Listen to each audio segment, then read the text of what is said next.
We heard that he'd been sinking, and then we heard that he died, and my husband said, "You will have to contact."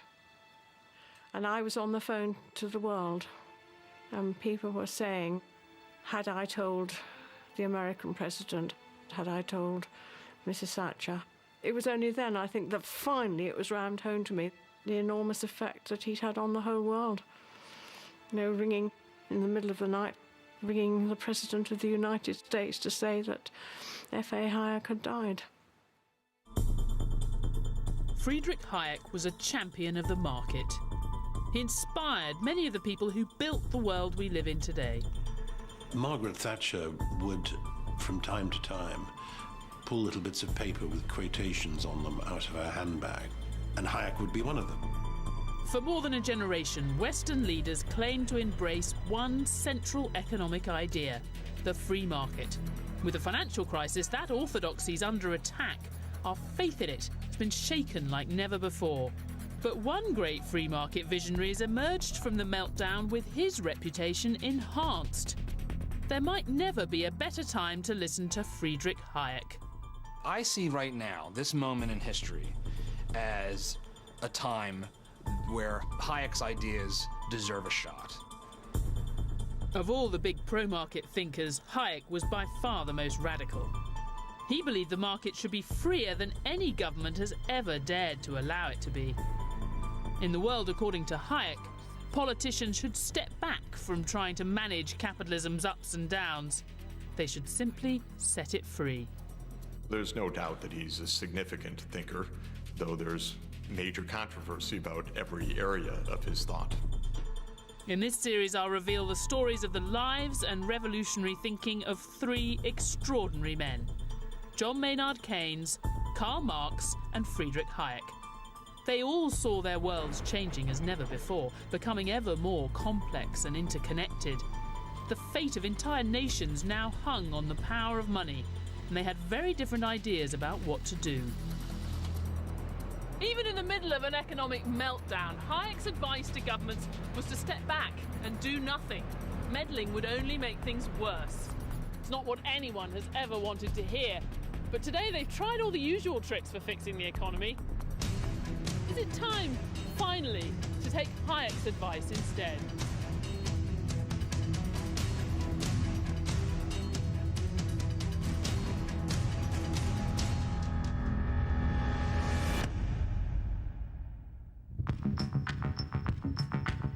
Around the world, we're all still feeling the shockwaves of the financial crash of 2008. You really can feel the fear down here. The Dow has had its worst 5 days in 5 years. Until that crisis hit, Western leaders had put their faith in the free market as the best way to generate wealth. But in their version of the market, derived from thinkers like Milton Friedman, they still believed if things went wrong, they could step in, tweak the system, and get everything back on track. Today, fans of the Austrian economist Friedrich Hayek say it's that arrogance, that distorted picture of a market economy that got us into this mess. If we want to try to get out of it, we need to try the real thing. To understand how governments, not markets, might have caused the crisis, we need to wind the clock back to the years leading up to it. America's interest rates have been cut. That was expected, but the timing has come as a surprise. It's January 2001, and America's central bank, the Federal Reserve, has cut interest rates because it's worried the US economy is slowing down. Now, it cut interest rates for the same reason central banks always do, to make it cheaper for companies and households to borrow and seek out profitable investments. The president was pleased, as you might imagine. This is the kind of thing presidents expect central banks to do, to avoid economic trouble.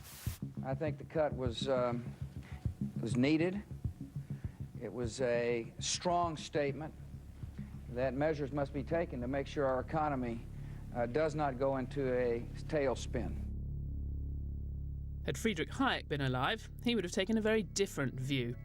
Far from avoiding trouble, Hayek would have seen the Federal Reserve's decision to cut interest rates as sowing the seeds of today's financial crisis. In fact, Hayek believed Almost any government intervention in the market, like propping up failing businesses, setting trade tariffs, or manipulating interest rates, risked disaster. In the years after 2001, the Federal Reserve carried on cutting interest rates, helping to fuel a property boom that ultimately couldn't be sustained. Early in 2007, America's housing bubble burst and the global financial crisis began, just as Hayek might have predicted. The conventional wisdom was that none of these events were foreseeable. We couldn't have done anything about it. But of course, all of that was false. What's playing out before our eyes is exactly what men like Hayek predicted would happen. At first glance, the Hayek view of the crisis looks a bit familiar, but don't be fooled. You probably feel like you've heard this argument before, that the Federal Reserve partly caused the crisis by setting interest rates too low, encouraging everyone to borrow too much and generally do silly things. But the argument of Hayek and his followers actually runs deeper than that. It's not just that they got their sums wrong and they didn't set the right interest rate. It's that they shouldn't have been in the business of setting interest rates at all. It's this radical rejection of the state's role in regulating the market that sets Hayek apart from other free market thinkers. He believed the market would do a far better job regulating itself if only governments would just leave it alone. Free market did not set interest rates at 1% under Greenspan. That's the government that is doing that. That is price fixing. It's kind of the way the old Soviet Union used to fix the price of bread or gasoline. The US government fixes interest rates the same way. We need the market to set interest rates, not the government. And if the market set interest rates, they would have been much higher. And we wouldn't have had these problems. Hayek's belief in the positive power of the unbridled free market stems from his childhood in Austria. He was born in Vienna in 1899. Then the city was packed full of intellectuals like Freud and Wittgenstein, many of whom Hayek came to know. These family photographs have not been widely seen. Growing up, he had a keen desire to make sense of the modern world taking shape around him. I must have been 13 or 14 when I began pestering all the priests I knew to explain to me what they meant by the word God. And none of them could. That was the end for me of it. Hayek grew up in a family of scientists. Like many other intellectuals in Vienna at that time, they liked to think they were on a grand quest to unwrap the secrets of the universe. The young Hayek was especially influenced by his father, a doctor and enthusiastic botanist. Hayek started off like his dad, obsessively collecting plant and insect samples, really into the development of species. By the time he was 16, he was more interested in people, the development of whole societies, not plants. But Darwin's theory of evolution stuck in his head. Since the 18th century Enlightenment, science had unlocked many of the puzzles of the universe, including the origins of life itself. As Hayek grew up, he was drawn to what he saw as the last frontier, the mysterious workings of the economy in all its growing complexity and power. In Darwin's theory of evolution, he thought he saw what a new science of the economy might look like. Physics, which allows often for precise predictions in terms of planetary motion and eclipses, is not a good model for understanding how social phenomena work. I think that was the basis of his attraction to evolutionary theory. He wanted to establish that you could be a science even if you don't make precise predictions, even if you don't have the sort of control that many of his opponents said, well, if we're a science, we should be able to engineer society the way an engineer builds a bridge. Darwin's theory of evolution also helped forge Hayek's vision of capitalism itself. He came to believe the global market had evolved over the course of human history, emerging as a kind of natural wonder, driving civilization forward.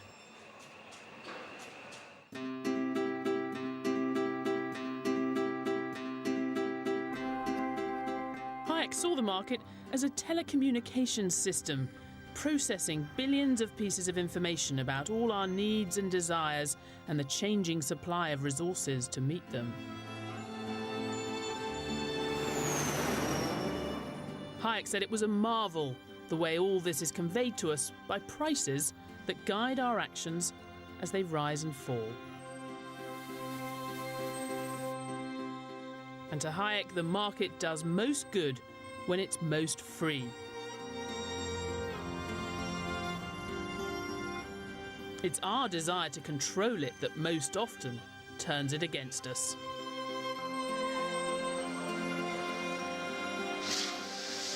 Hayek thought meddling by government could make it harder for the market to do its job by distorting the signals it was sending to buyers and sellers. And the meddling involved in the government's control of the supply of money, Hayek decided, could be most damaging of all.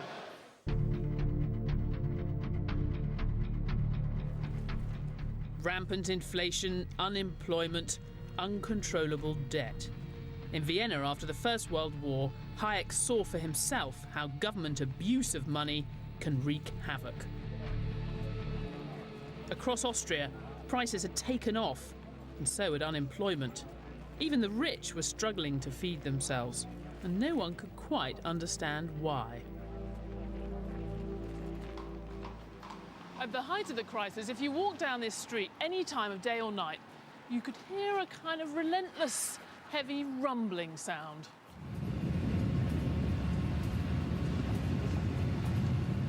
It was the sound of money tearing a country apart. This building housed the Austro-Hungarian Bank and its printing presses that were rolling night and day, churning out millions of new banknotes. The war had left the Austrian government with huge bills and low tax revenues, so it ordered the National Bank to simply print the money it needed in exchange for bonds or IOUs. What the people manning these printing presses and their political masters had yet to really grasp is they weren't just producing money here, they were producing inflation. The amount of money in the economy was going up, so people had more money to spend, but of course the amount of things they could buy had stayed more or less the same. That forced up the price of everything. Inflation took off. In fact, the situation got so bad in Austria, the inflation rate hit 10,000%. The financial wealth was destroyed. Those that had jobs continued to have them, but they could no longer afford, for instance, to have maids and servants, so all of these people all of a sudden ended up being out of work. With their economy going up in smoke, Austria's central bankers tried to fight fire with fire. By the summer of 1922, prices were doubling every month. The central bank was playing catch-up, printing higher and higher denomination banknotes just to reflect what was going on in the shops. In the end, this 500,000 kroner note could maybe buy you a loaf of bread. And of course, by pumping more and more money into the economy, they were only making the problem worse. For Austria's politicians, it was all a crisis of their own making. They'd been printing money to pay their bills since the start of the First World War. They didn't understand that that could lead to inflation. It was a crisis caused by ignorance. Having seen Austria brought to its knees, Hayek had an almost visceral fear of inflation all his life. It's a fear that central bankers still share today. What's interesting to me is the lesson he drew from that experience. Most people focus on the politics, on the fact that the winners of World War I had imposed impossibly high reparations on Austria. But Hayek was interested in the economics, and the fact that the Austrian government simply hadn't understood the power of money.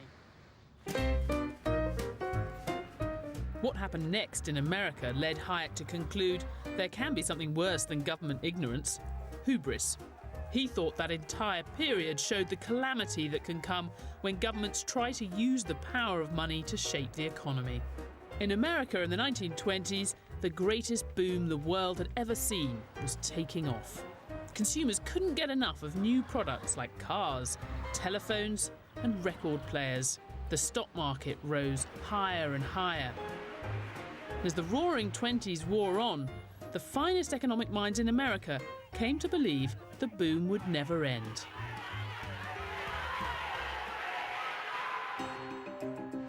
Back back in Austria in early 1929, Hayek was convinced they'd got it all wrong. He'd become the director of the recently founded Institute for Business Cycle Research.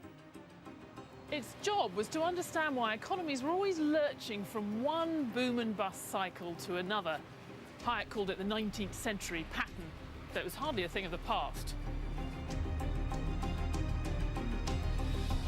The Institute was based here at the Chamber of Commerce, where Hayek had been developing a new theory of boom and bust, along with new thinking about the market. The work he did here would change the way people thought about the economy forever. Its ups and its downs.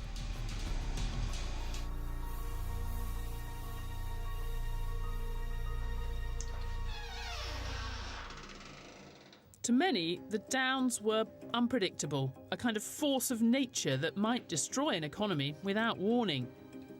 Hayek had been working on a new idea, that the seeds of busts were sown during booms.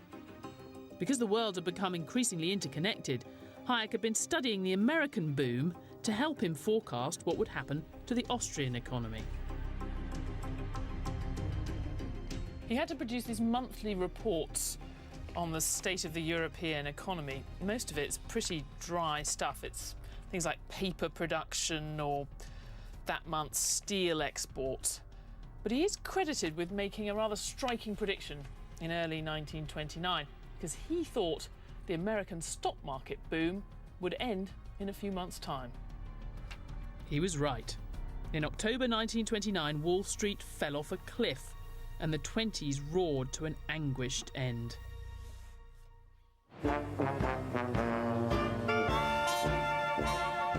Hayek's prediction came out of what he saw happening at America's new central bank.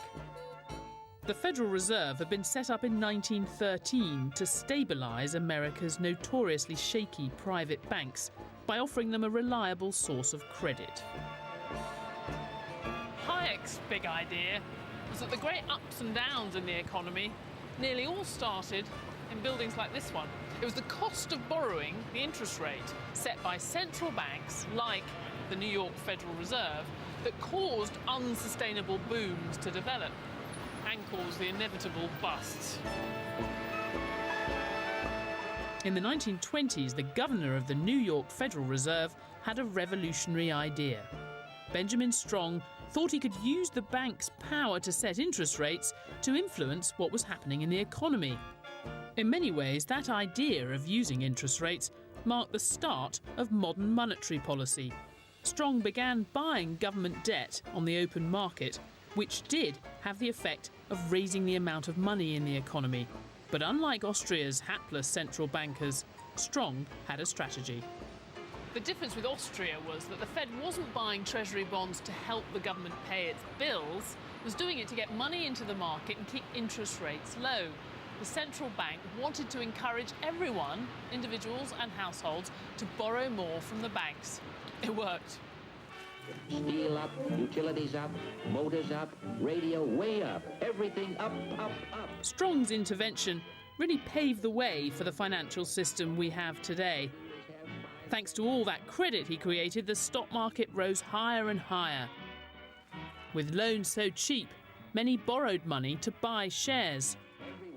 Others invested heavily in property. The Federal Reserve hoped its intervention would keep the boom going indefinitely.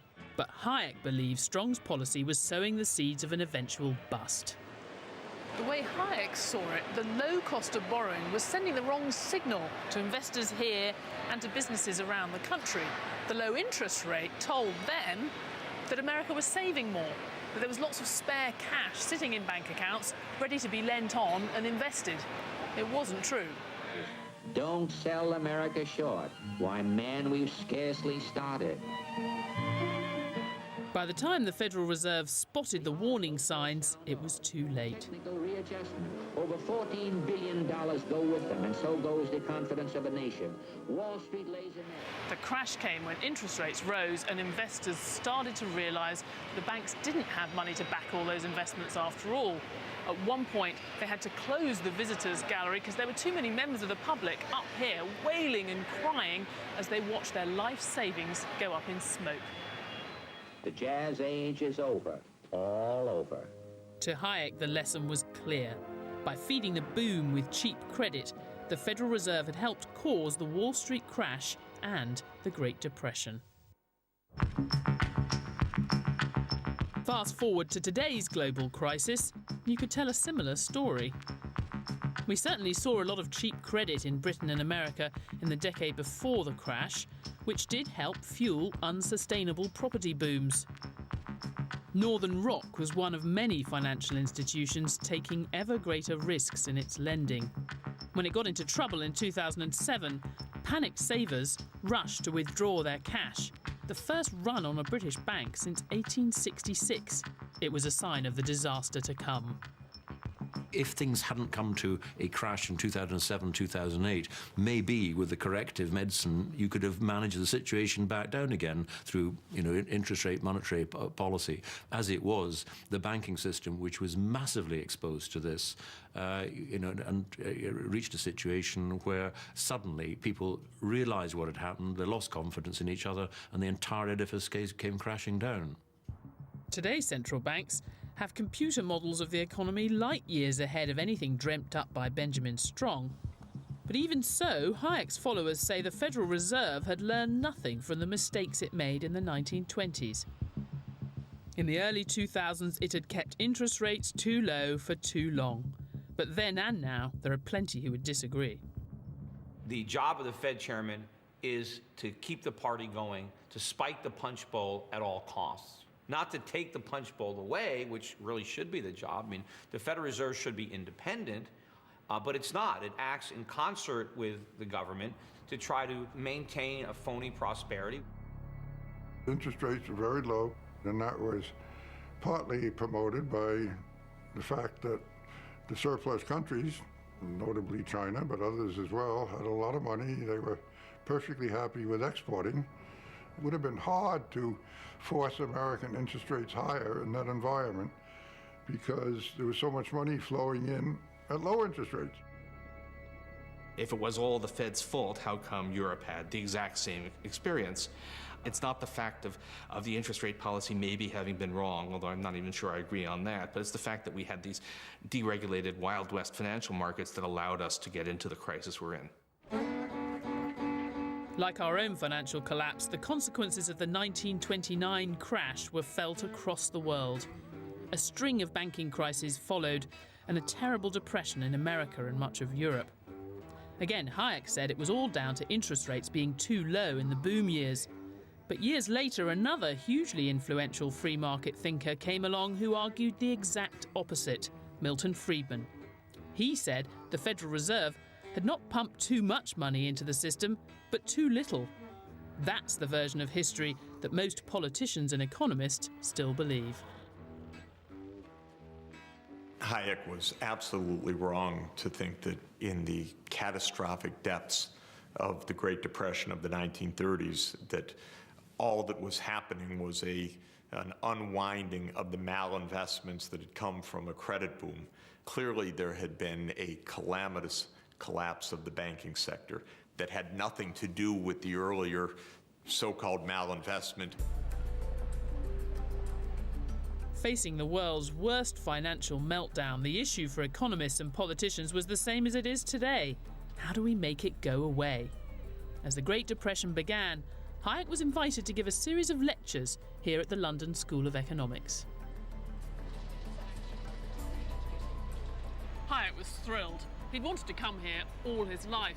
But there was a not very hidden agenda attached to the invitation. LSE wanted him as part of their fight back against a new, very different strand of economic thinking from their arch rivals Cambridge that had been getting a lot of attention. The man driving that new approach was John Maynard Keynes. The grand dispute between Keynes and Hayek in the 1930s seems so relevant to us today, it's become an internet sensation. Lord Keynes, wow, it's such an honor. Indeed, sir. Please, just go This surreal reinvention of their battle of ideas has been watched nearly 2 million times online. Hayek? Nope, Hayek. Like high explosives.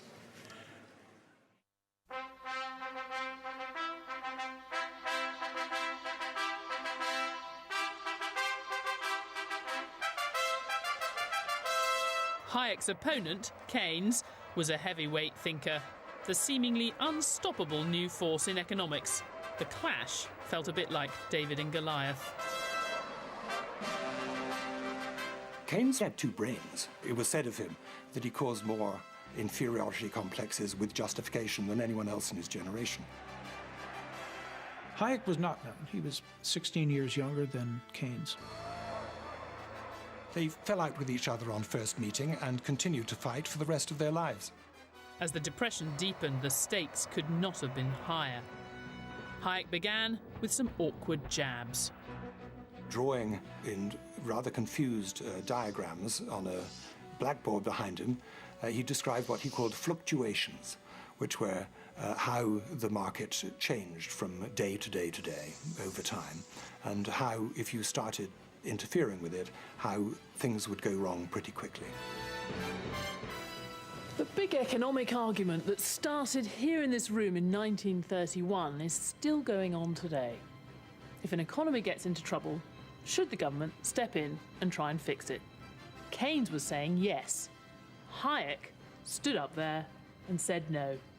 For once, it really was that simple. For Keynes, it was a moral problem. The fact was there were people unemployed, and therefore they should be put back to work. And it didn't really matter how you did it. For Hayek, it was a different thing. Hayek concluded that we really didn't know enough about economics, and that any attempt by people like Keynes to start fiddling around with it would only end up with unintended consequences. And those unintended consequences, according to Hayek, could be even worse than the problems that were solved. The bitter argument between Hayek and Keynes embodies a fault line in economics that exists to this day. It's one of the great academic disputes in the history of intellectual thought. It set the tone, really, for the difference between left and right today, between those who want to intervene in the economy and those who would prefer to leave the economy alone. It was one of the most important intellectual battles of the 20th century, and at the time, it was pretty clear who won: Keynes. In 1933, as the Depression showed no sign of ending, President Roosevelt instigated a massive public spending program that looked very Keynesian. Under the New Deal, all kinds of new infrastructure was built across America, like this elevated railway in the heart of New York. The New Deal's gone down in history as the first time a country seriously tried to spend its way out of recession. But even at the time, Hayek thought that was a mistake. He thought what the economy needed was a period of cleansing. Get past all that bad investment from the boom, get rid of all the weak businesses, let the fittest survive. Hayek saw the New Deal as an artificial stimulant preventing the market naturally healing its damaged ecosystem. Rather than stepping in, government should step back and let the recession do its job. Hayek thought that the recession was the return to normalcy, that the boom was caused by bad policy, but once the recession started, that was the return of the economy to normalcy. It would involve liquidation of certain projects that had been started that were not sustainable. But in the depths of capitalism's worst ever crisis, Hayek's tough message was too much for most politicians to swallow. He was ignored. Going back and forth for a century. I want to steer markets. I want them set free. There's a boom and bust cycle and good reason to fear it. Play low interest rates. It's the animal spirits. Keynes's message, rhetorically, is a hopeful message in the sense that it says we, and we being the government, can do something proactive about this. The Hayekian view doesn't offer that sort of policy, doesn't offer that option.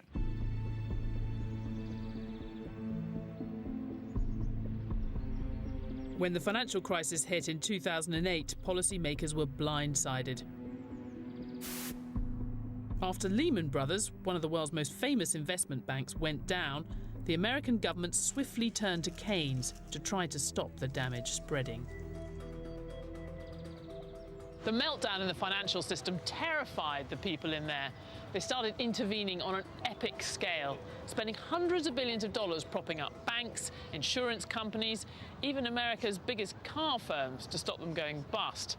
Remember, that started under a Republican free market president, George Bush, then carried on under President Obama. Apparently, neither of them wanted the kind of deep cleansing of the economy that Hayek would have recommended. It's not like I'm glad that we need a recession. It's unfortunate that we need this recession. Had the government not interfered in the economy in ways that I would have been against, we never would have had this phony boom. So in other words, if we didn't take all these drugs, we wouldn't have to go through the withdrawal. In that period in 2008, right across the world, people were scared stiff that this was going to go from a recession into a downright depression. And the world is so global now, these things could easily have spread. That's why people thought, in different countries, we've got to do whatever it takes to stop that. Today, central banks in Britain and America are pursuing another Keynesian idea, keeping interest rates low, encouraging borrowing to stimulate economic activity. But if you follow the Austrian, Hayek view, it's all worse than pointless, because this intervention in the market is setting the stage for an even greater disaster. What do you think is the relevance of Hayek to what the Fed's doing now?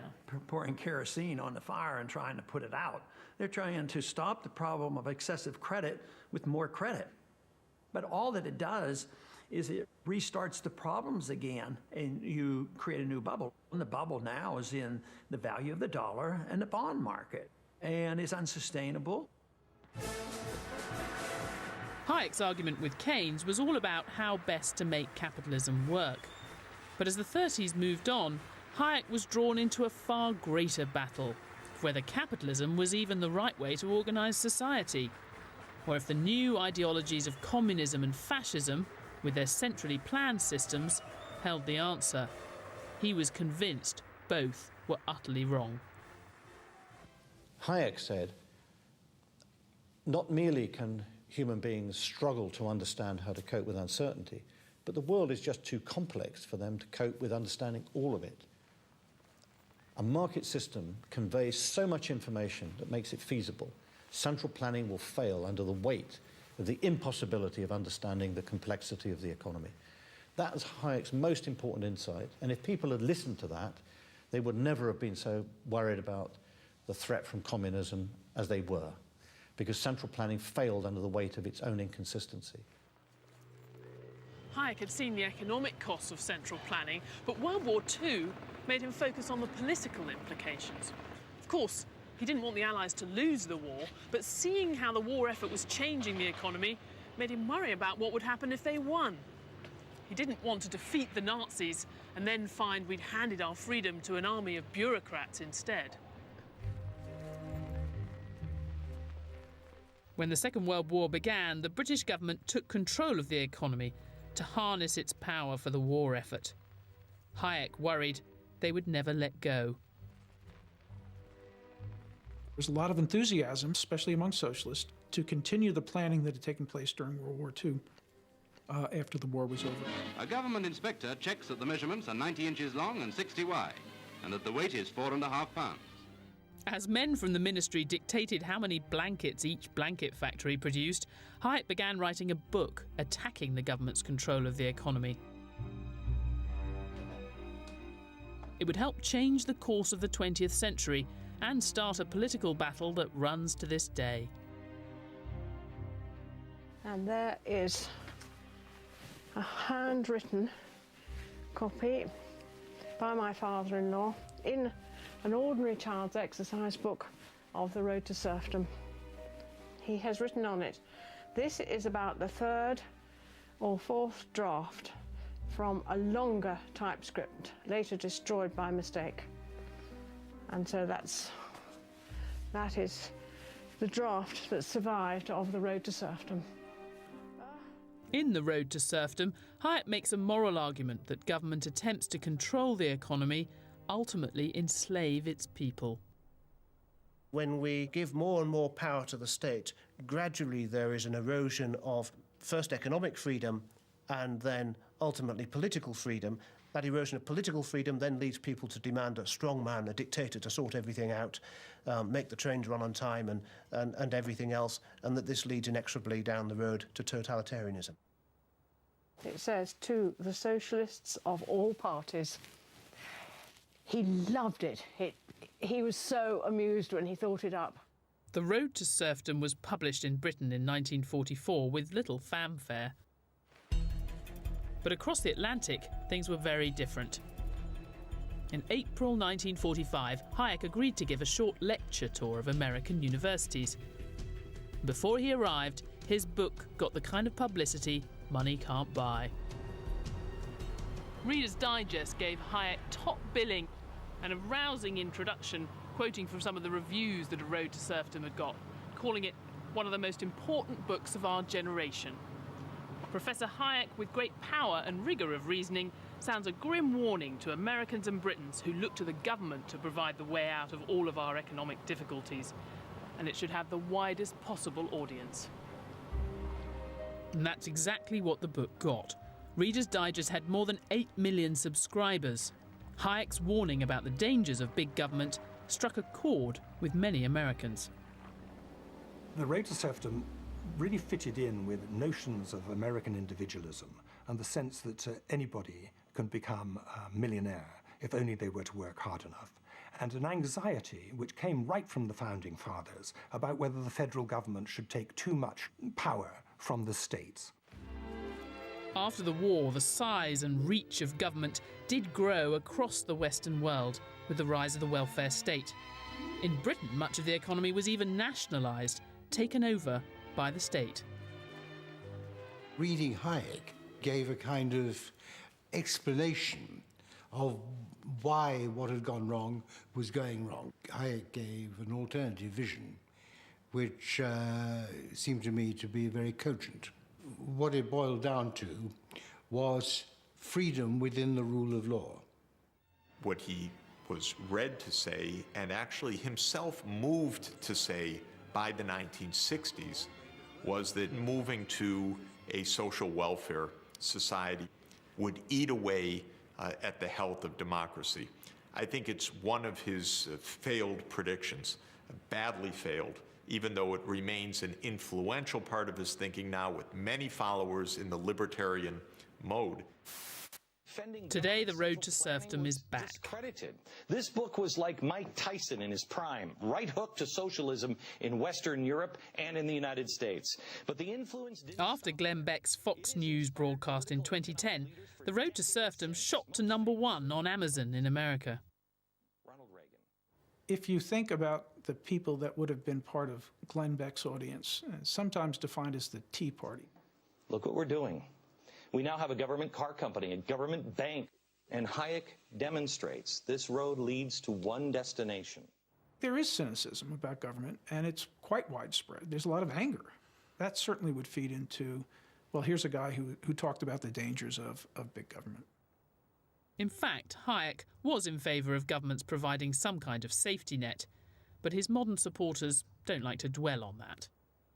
Well, we have a lot more socialism now than when he wrote it. As socialism creeps in the economy slowly over time, a lot of people don't notice it. And eventually, you're not on the road to serfdom, you've arrived at serfdom. Think about Victorian Britain. That was certainly a very free market. There was a minimum of government intervention. Do we think that the average citizen of England in 1870 felt a great deal of personal freedom? I think there was a great deal of servility and class deference coming out of the fact that the lives of the poor were incredibly insecure, and only by constantly flattering their betters could they have any reasonable assurance of survival. So no, I think there's more freedom and dignity in a moderately strong welfare state than there is in the Hayekian paradise of free markets.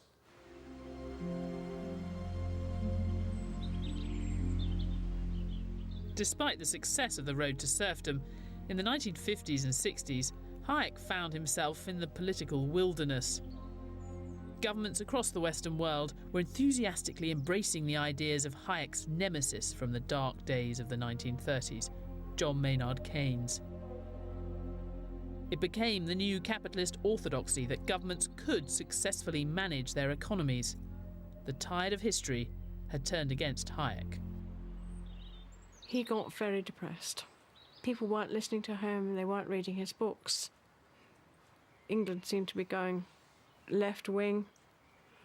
He'd chosen to be British, and he looked from his views of an economist, and he could see everything going the wrong way. Then in 1974, Oscar Hayek got a phone call out of the blue.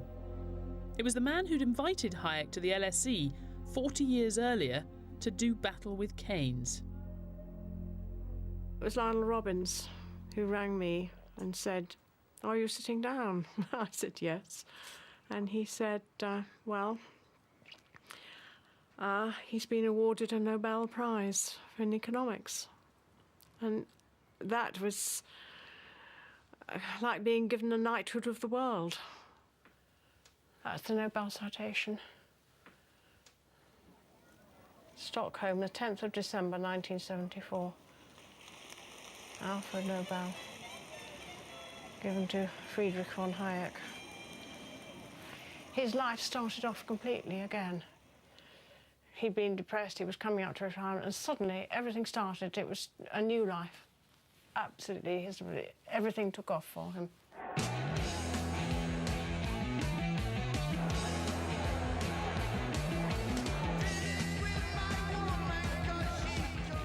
While everything began taking off for Hayek, Britain was sinking into economic decline. Strikes had become a fact of life. The post-war Keynesian consensus was crumbling. A few months after Hayek won the Nobel Prize, the Conservative Party turned to a new leader. The rise of Margaret Thatcher brought Hayek into the political mainstream for the first time. Margaret Thatcher would, from time to time, pull little bits of paper with quotations on them out of her handbag, and Hayek would be one of them. Hayek had spent most of the 20th century as a political outsider. Now he had the ear of the woman who would be Britain's next Prime Minister. I think it would be a great mistake to think of her as studying Hayek like a student would. It's more trying to get inspiration from Hayek and casting around, ransacking the minds of great men, of whom he was one of the most prominent, so that she could somehow get the gold. In 1979, Margaret Thatcher was swept to power, determined to build a new Britain. It was a bold change of direction that really did create the world we live in today. We did institute a radical change of policy direction, which has not really been reversed. It may have been muddied, but it hasn't been reversed. It does chime in with Hayek right back in the 1940s, saying that the path we're on at the moment is the road to serfdom, and we need to tread a very different path. In the language of the time, Mrs. Thatcher began rolling back the state. Government-owned industries were privatised, public spending and taxes were cut. There was a bonfire of state controls on the market, on prices, wages, dividends, and foreign exchange. Britain was moving Hayek's way. We were certainly very much on the same wavelength. We were not busy thumbing his works to find out what we should do. It was not a handbook for government, but it was the same general idea. Nowhere did today's world emerge more clearly than in the Conservatives' battle with the trades unions. Margaret Thatcher wanted to put a stop to what she saw as rampant union power. But she faced a dilemma. How do you do that without alienating the entire population? Hayek's philosophy helped her formulate her answer.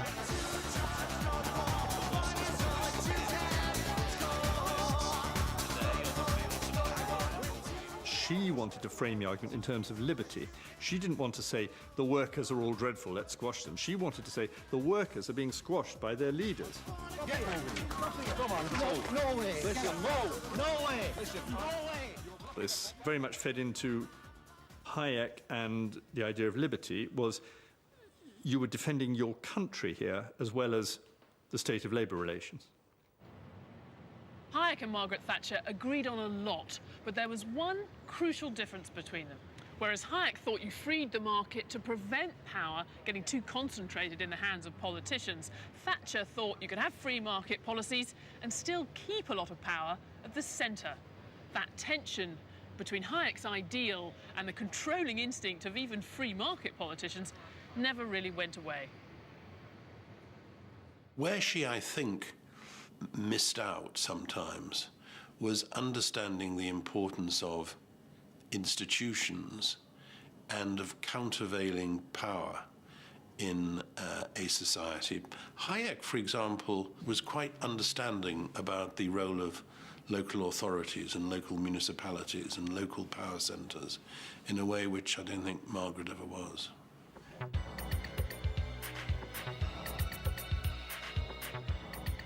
Hayek's political influence reached its height in 1986, when Mrs. Thatcher's government swept away much of the regulation that had constrained the City of London.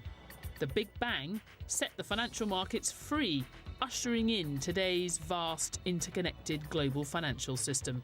But it wasn't really the free market that Hayek wanted. Hayek's followers would say the deregulated financial system that came out of the 80s and 90s played a big role in the financial crisis because it was only ever half free. It was distorted by an implicit promise to all these financial institutions that if things went wrong, the government would come to the rescue. In the kind of capitalism we've had in the West since the 1980s, the financial institutions that triggered the recent crash were free to do anything, it seems, except fail. It was the too big to fail problem, that they knew that it was a question of heads I win, tails the taxpayer loses. And if that is the bet, you take the bet and you take it on a bigger and bigger and a bigger scale. So they knew pretty well that if they got the gamble wrong, governments couldn't allow them to fail, they'd have to be bailed out. That is what is wrong, and that is what has to be stopped. We certainly have discovered after the fact that banks are not allowed to fail. Was that actually a significant factor in the overlending? I don't think there's much evidence of that. Now the fact that big banks clearly will not be allowed to fail, and that is distorting our system. But I don't think that's the story of the crisis. I think that the crisis was one more about just a general failure to understand the risks. There's no doubt that in the last 30 years, politicians of all stripes have let market forces influence more and more parts of society. But they've drawn the line at Hayek's most revolutionary idea of turning money itself over to the market. Imagine a world where we didn't have just one legal currency circulating in the economy, issued by the Bank of England, but dozens of them. Anyone, a company, a bank, a private individual, could set up their own version of the pound, and then they'd be free to compete. The market would determine how much they were worth. Hayek knew it was a crazy-sounding suggestion, even for him, but it would finally stop governments abusing the power of money. In America, one man has been trying to do just that. He's taken Hayek's most explosive idea and turned it into a reality.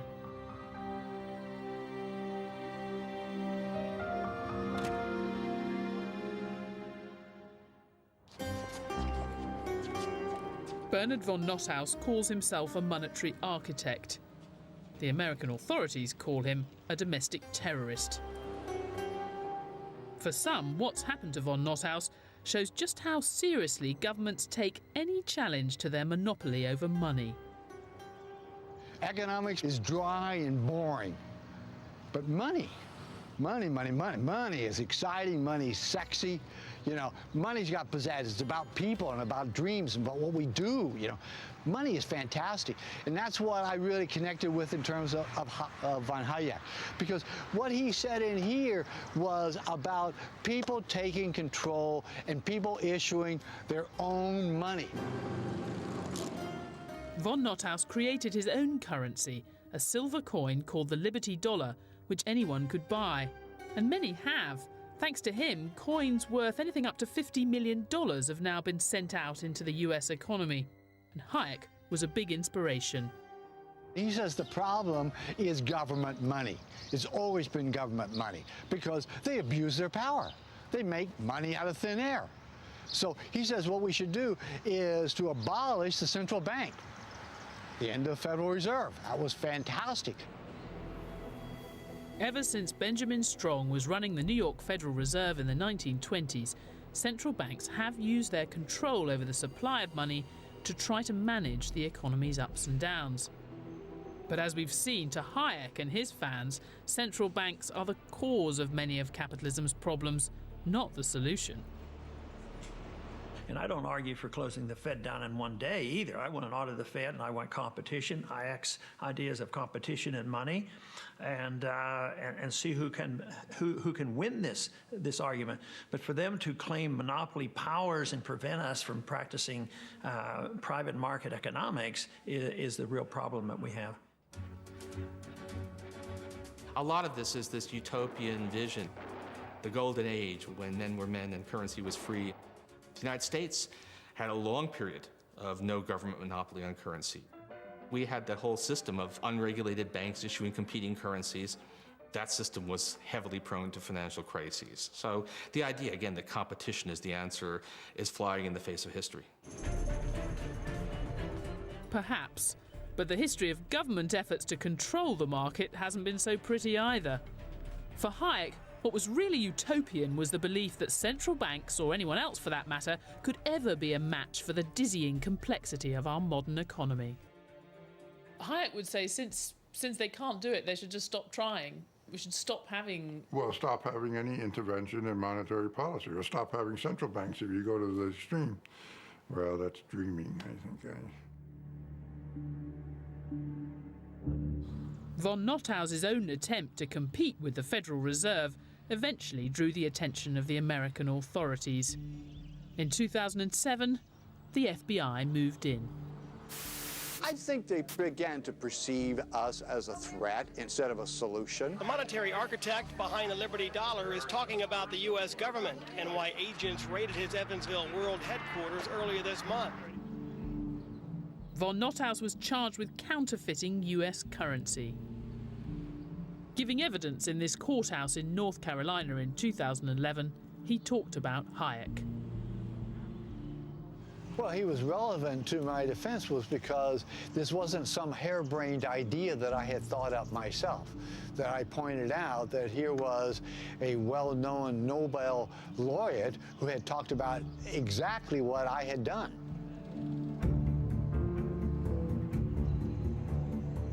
Bernard von Nothaus was found guilty and now faces up to 25 years in prison.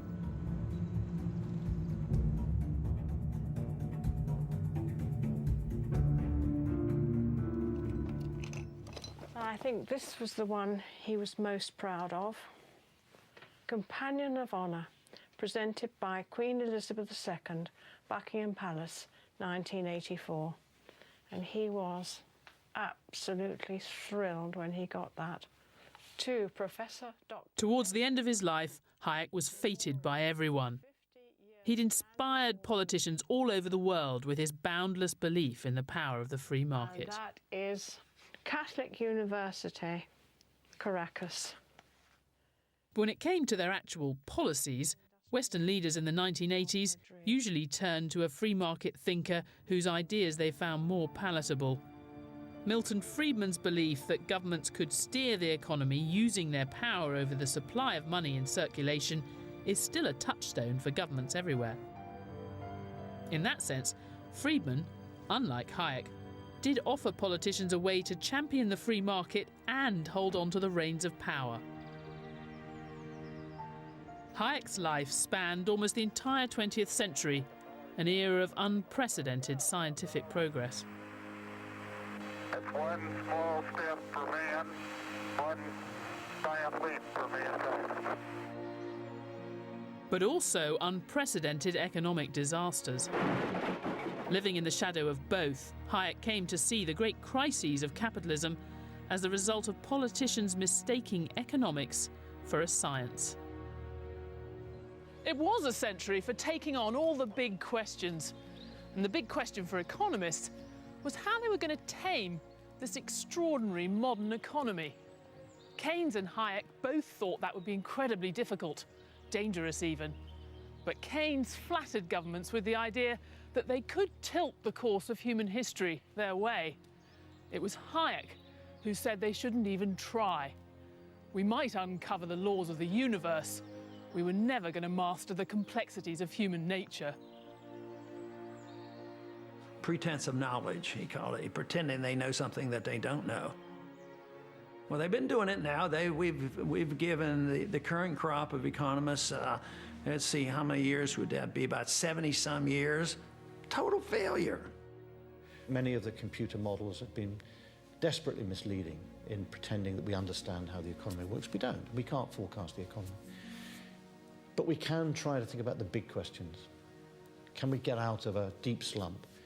And I think by working with other countries, we can gradually find our way out of this.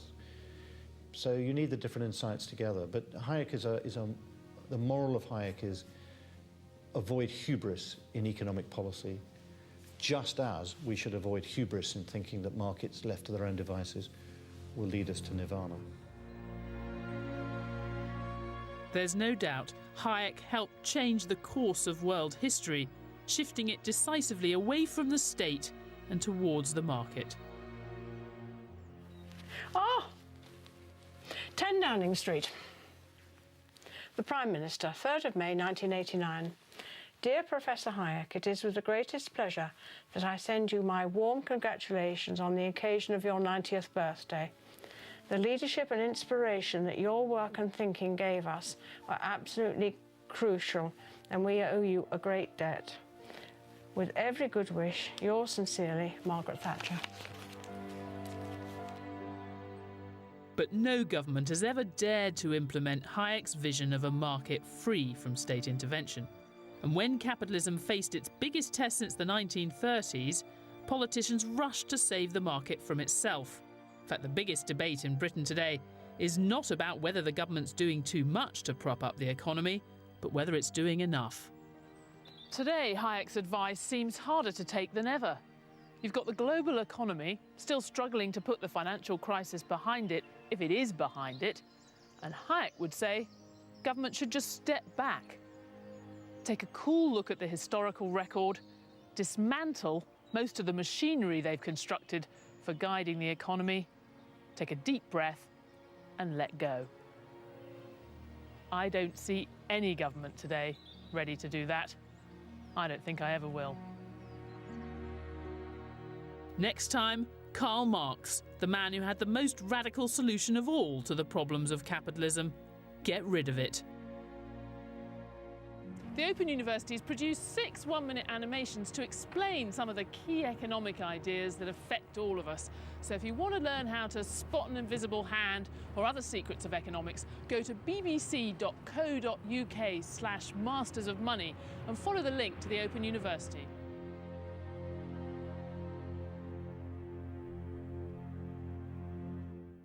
Light-hearted musical banter next tonight with Kathy Burke asking the questions on Never Mind the Buzzcocks.